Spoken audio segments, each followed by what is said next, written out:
I think Mike McCarthy's more interested in behind the back passes than bounce passes, than chest passes. And I think his teams reflect it. I think if you watch his team's games, there's always stuff. And they played a great game against Tampa. They kicked their ass. At their best, they're good.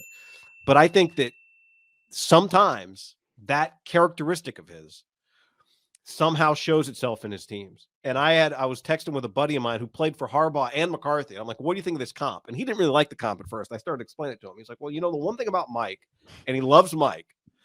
He said did he think Mike was a more normal guy than Jim? Yes. He says not the same human being. But he said, as an offensive guy, he doesn't touch the run game.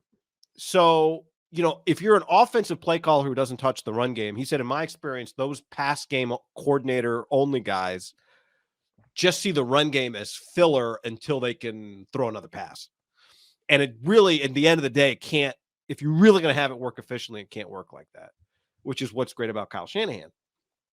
And I think that's kind of what I'm saying when I say he prefers behind the back passes to chest passes. Like, I think Kyle loves a behind the back pass, but fundamentally he's a chest pass guy, which is the run game. Would Jim quit football if you didn't allow him to touch the run game? Jim would. That's what's funny is Jim isn't in charge of anything, but feels like he's involved in stuff in the biggest moments. That's where Jim gets involved.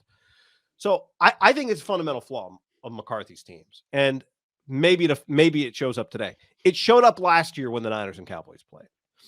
Now I'm going to take you through some of this game, and some of this will come back to you. I think a little presentation I've prepared. First play of the game, Randy Gregory lines up offsides. That happens. I'm not blaming Mike McCarthy for it necessarily. Randy was offsides like 3 times that day. Some of this stuff, I'll tell you, is not necessarily Mike, but I think a lot of it is.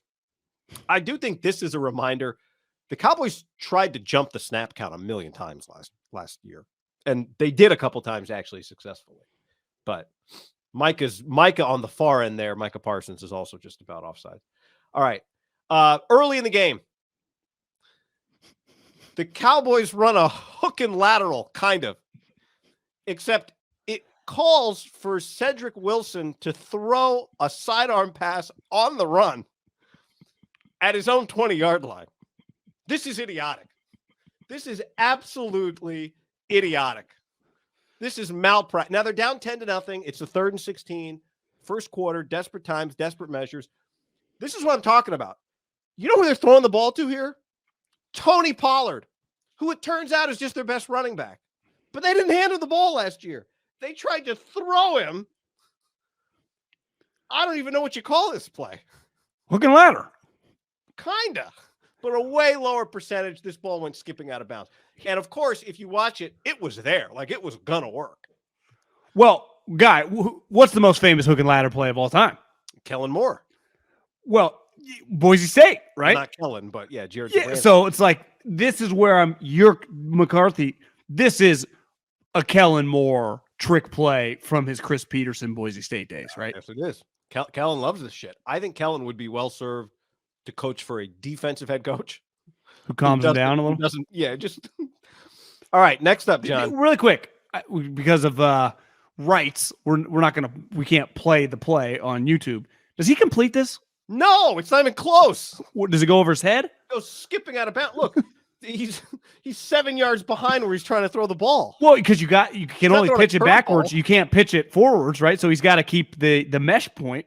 Zeus on the stream says, dude would have scored if he got the ball. Yeah, there's a lot of plays that would have worked if you weren't asking Cedric Wilson to throw a sidearm pass. This isn't hockey. This isn't a fast break. This isn't basketball. Yeah, it looks like Tony would have to cover a lot of ground there to get to the football. Okay. All right, next up, John. 3rd and 19, second quarter, end of the half. You can see the Cowboys are across midfield. They need to get to this field goal target line, which is the 37-yard line. They're playing in their home stadium. Now, I don't know if you're familiar with Cowboy Stadium, but historically it's very famous for having bad sun, which is something you would know if you play there. They run Cedric Wilson straight into the sun. And he ducks. He ducks out of the way of the football. And the ball goes skipping into the secondary. Now, you might argue this is bad luck. You can't account for the sun. I would argue, yes, you can account for the sun at home. You should account for this. Now, if you're playing in an outdoor stadium and the whole field is in the sun, as Charles Haley once said in his Hall of Fame speech, all this shit is green. Well, then there's nothing you can do about it. But I would say, do you think I'm crazy to suggest that? No, you at home, Kellen Moore's been there as a player and as a coach now his entire career in the NFL. So I mean, I would guess 60 plus games Kellen Moore has worn a cap, maybe more. I mean, a lot of games, right? And they play a ton of afternoon Cowboy games in his career there, right? So I would say McCarthy. I would get Kellen. This is again, I think Kellen, the criticism a little more. He has the sheet. He's not calling the plays, right? He's got the sheet. For some reason, Mike's got the sheet. That does feel very Dodger Giants Sunday Night Baseball, right? It does. It does. Luckily, when you throw it in the sun, the defense is probably not going to pick it off because they can't see it either. Right?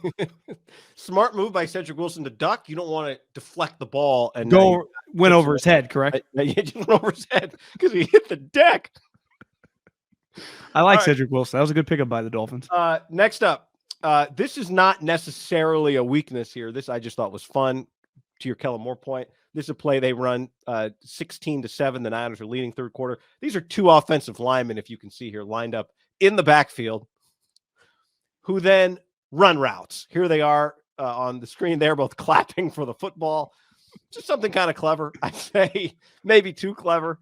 But, yeah, they went 7 offensive linemen. 2 of them line up in the backfield at fullback, split out. And then they both one route. 78 here at the bottom is you can hear him on the broadcast clapping for the ball. He really was Chris Peterson's protege, huh? Do you see a lot of Chris Peterson in his shit? I mean, keep people engaged, doing some quirky stuff. Yeah, I would say yes. The difference is Chris Peterson was never the 3 seed playing at home. He was the underdog. You're okay. I didn't quite know where you're going. 100%. Good point. So you run that for playing like, hey, we'll play like we're the underdog. I'm not saying that's a bad thing, but Chris was always, if you wanted to push back on this specific play call, 16-7 in the second half of an NFL playoff game, run normal shit. You got Tony Pollard, you got CeeDee Lamb, Amari Cooper was on the team then, correct? Yes, Cedric Wilson. You have Schultz. Let's just run some normal plays. I'm in agreement there. That you would agree, like week 5, this is not a crazy playoff game. Down, 9 points. There's a time and a place, and this probably isn't the time or the place. All right, next up, John. We've got 18 seconds here left in the third quarter. The Niners are leading 23-7. It's 3rd down and 2. If you're watching this, what you're seeing Zeke lying on the ground. He just picked up a first down. So the Cowboys are moving from right to left. The 3rd down and 2 actually just became a first down. So they just picked up the first down. 18 seconds left. Tony Romo says, and one thing, Tony gets a lot of criticism. One thing I love about Tony, he knows situational football like the back of his hand, the clock specifically, right? It's been embedded into his head as a quarterback. You're down 23-7. You just picked up a first down. You're near midfield. Tony says, they got to try and run another play here before the end of the third quarter, right? He's saying time is not on their side. They're down multiple scores. Let's maximize the number of plays you get here. The Cowboys stand up kind of slowly. It takes them 3 or 4 seconds to realize they should hurry up. They then hurry up and they just by like a second don't get the play off in time. Oh, so they tried to run a play. They tried to. Initially, they didn't realize. Then they tried to. And this is really what I'm talking about here is I think when you go back to the hard knocks of the Cowboys, that was a lot. One thing we took out of that, remember, was Jerry Jones eating an Egg McMuffin with a fork and a knife. He's like us. But the thing I always hung on to was the mojo moments. McCarthy trying to create the mojo moments. And I think it's ironic because his teams, to me, are consistently not good in the mojo moments. Those are like the crunch time 2-minute drill moments. We'll get to that, obviously. But so this happens at the end of the third quarter. And Tony rightfully says they got to hurry it up. And not only do they not hurry it up, it'd be one thing if they just chose not to. They realized late, then they couldn't execute it. All right, fourth quarter. This is a disaster for the 49ers. It's 4th down and 5 for the Cowboys. At their own 48-yard line.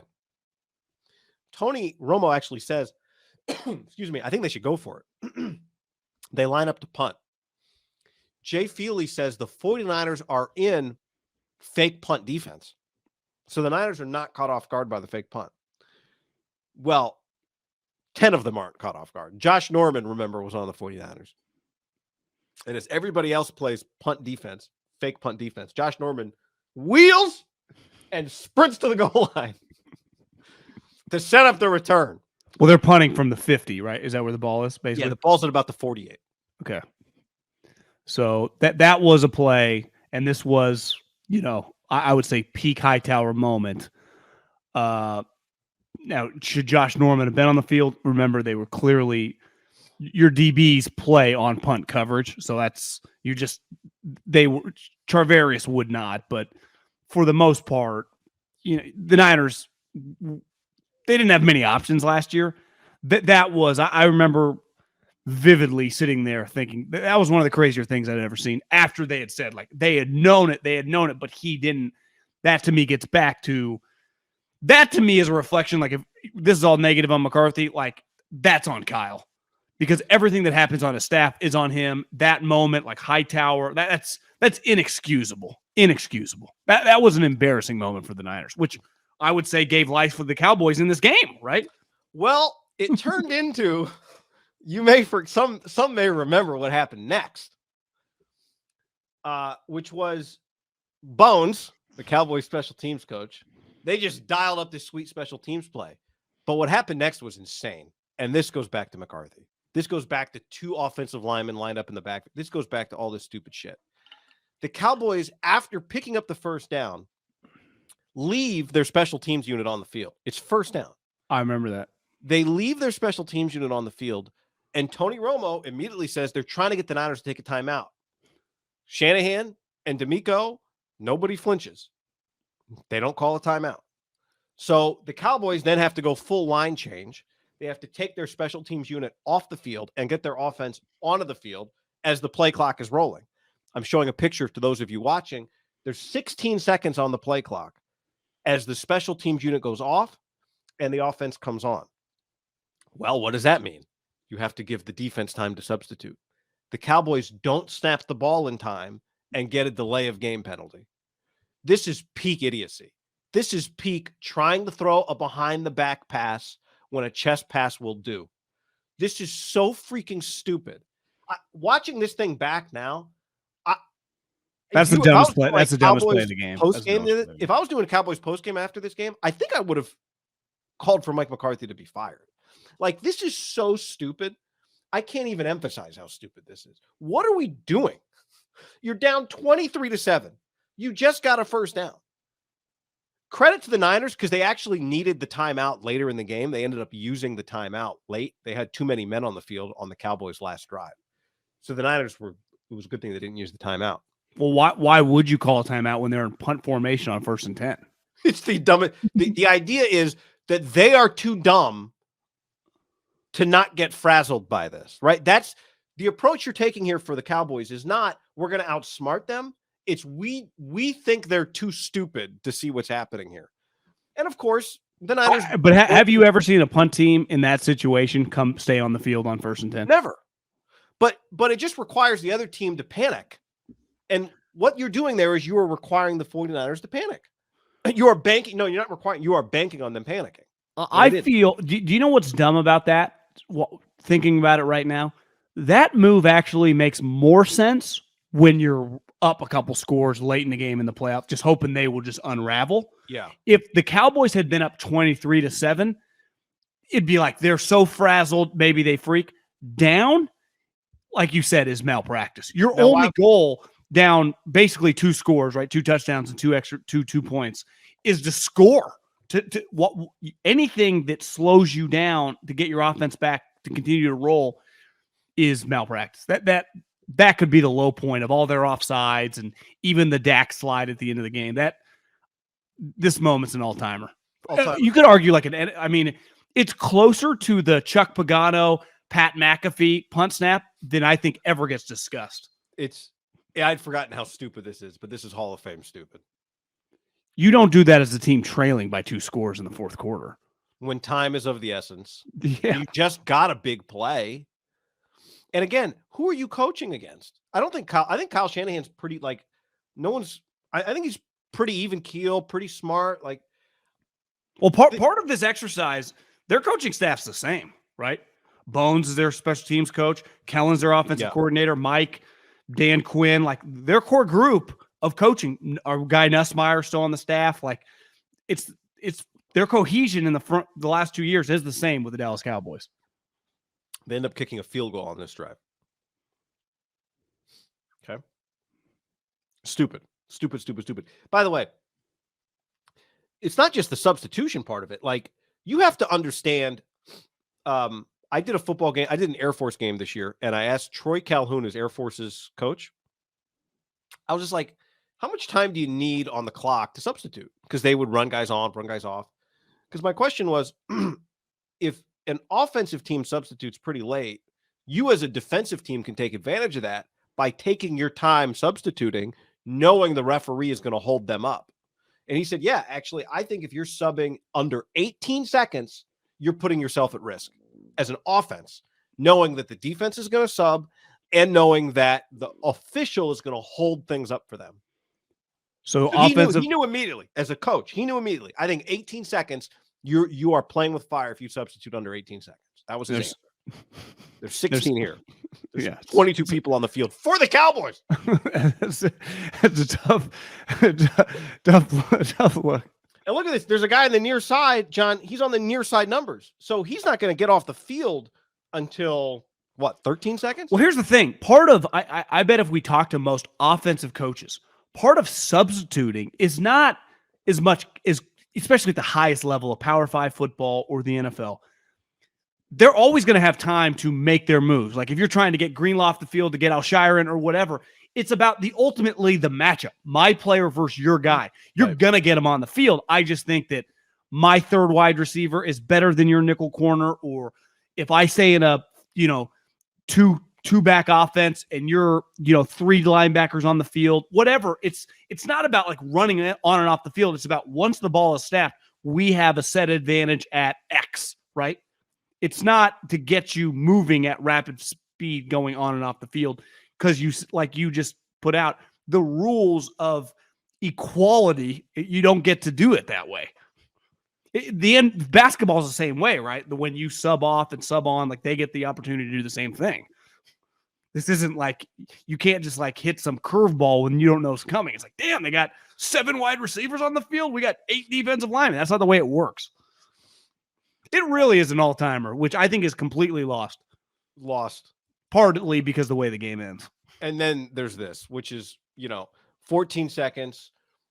Romo, again, I think it was great having Romo on this game, says this game will end if they run a play to the middle of the field. Then they do it, and Nant says, oh, this could do it. And Romo's like, no, they can pull it off. But Dak goes too far. Dak slides down 14. I guess I'll set up the situation for those listening. Many of you will remember, but 6-point game. Cowboys hit some big plays. 14 seconds left. They've got the ball. The Niners set up the defense that basically protects both sidelines. Dak takes off running. Dak slides down at the 27-yard line. Okay. This is an image of him sliding at the 27. The Cowboys then try to spot the ball themselves at the 23. So, as we know, the Cowboys don't get the snap off in time. They try to spike the ball. They don't. The game ends. The official has to get in there to touch the football and spot it. And you might, under some circumstances, I'd be like, well, it's stupid that the official has to touch the ball. Why are we wasting? But when you think about it, you cannot allow a team to spot the ball for themselves. And this is the perfect example of why. The Cowboys give themselves 4 yards on this play. So even if they get this snap off in time, I think they would have had a mess in a review because the official ends up moving the ball back from the 23 to the 23 and a half, 24. The Cowboys would have then spiked the ball. The Niners didn't have a timeout, but there would have, how do you review that ball would have been misspotted by 2.5 yards, even if they get the snap off in time. And that would have been a mess for the NFL. What if it would have snapped it and they would have let it go and he would have thrown a touchdown? It would have been one of the most controversial Can't review finishes in the the history of the previous league. spot right after you've let the next play happen. It'd been bad.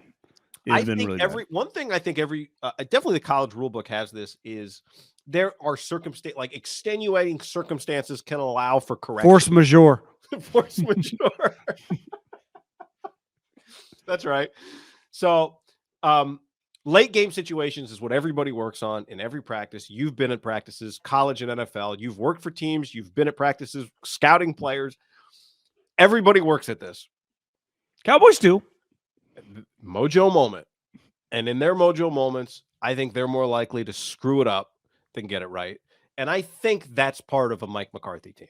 Doesn't mean you're guaranteed to beat them. Doesn't mean you don't. Niners made plenty of their own mistakes in this game. They had a false start on a illegal motion with Trent going in motion when they could have snuck for a first down and won the game. I'm just saying, I think this is a McCarthy trait. One thing, and listen, I don't know, just from the outside, I've always heard he's a high-level guy. That was easily the biggest win of his career. Could some of this, and this is where I defended Mike McDaniel last year with some of last week with the delay of games with Skylar Thompson. Your quarterback is a conduit of your operation when it comes to time, right? For the example you gave at the end of the third quarter, I need a coach on the field rallying my guys. Like I understand the guard's huffing and puffing, right? He might not be super locked into situational football. CD, Amari might head in the clouds, but the one guy who should be dialed is the quarterback. And then that moment at the end of the game, I do wonder when it's rolling for Dakota. Fucking sweet. He was awesome last week. He can have moments. His high end game, top 6-7 player in quarterback in the league, right? That type level of play last week. But over the course of the season, he's never proven that. It's why most people have him fringe 10. Right in that range, right? Not anywhere near the elite guys. Like all the 3 AFC guys playing this weekend. If you talk to anyone that follows football and you compare Dak to Burrow, Allen, or Mahomes, they'd laugh in your face. But I do wonder, and maybe we get a chance to see it again, this tight game with all the marbles on the line. Does he, I don't want to say short circuit, but like that play, hard spot, right? They don't have any timeouts, but you run in the middle of the field with that, you're kind of fucked. I don't know what else he should have done. This notion, like I'm arguing with people last week, Cousins just doing what he's told to do, going through the reads, dump it off. You got to have a play call. To me, it's on both people. You can't have a play call on 4th and 8. I don't care if the flat opens up the middle of the field. You cannot call routes 7 yards short of the sticks that your quarterback might throw it to on 4th and 8 in the playoffs. You do that, you're going to lose. And Cousins, who's a robot, he can't throw it there either, but that's on the coach. That's on the quarterback. I think, as Jack Del Rio said one time when he looked at Derek, we get all the praise, we get all the blame. They are kind of interconnected. And this is where Mike, it's in a weird spot, right? Because he's not calling the plays, but Kellen, Mike, and Dak are all kind of interwoven. And we know when it's Jimmy and Kyle, it's just those two. It's on them, or now it's Brock and Kyle. And that's where Mike, and I think any head coach who's an offensive head coach or a defensive head coach, but he's not calling the plays, it's in legalities, I get to, it wasn't my deal. It wasn't, I wasn't in charge of this. It's not under my peer view. You can't sue me. And that's what it always feels like when a head coach does that move. Now, in fairness to Mike, I bet he thought when he was going to come back, I'm going to be the play caller. And Jerry's like, you want to be the coach of the Cowboys?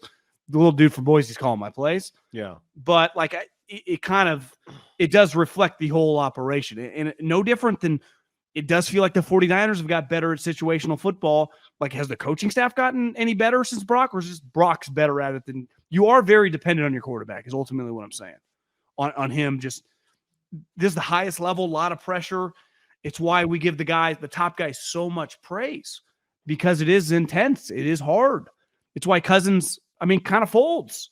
And Dak, it's hard. Do you judge too much last week? It was all rolling. What does it look like if that game was super tight? I trust Tom more. Why? Because we've seen it over and over. Yeah. This week, it's not like I trust Brock anymore, but Dak hasn't proven that he's any different, because last year, some pretty stupid mistakes and some pretty big moments, things that he could have controlled.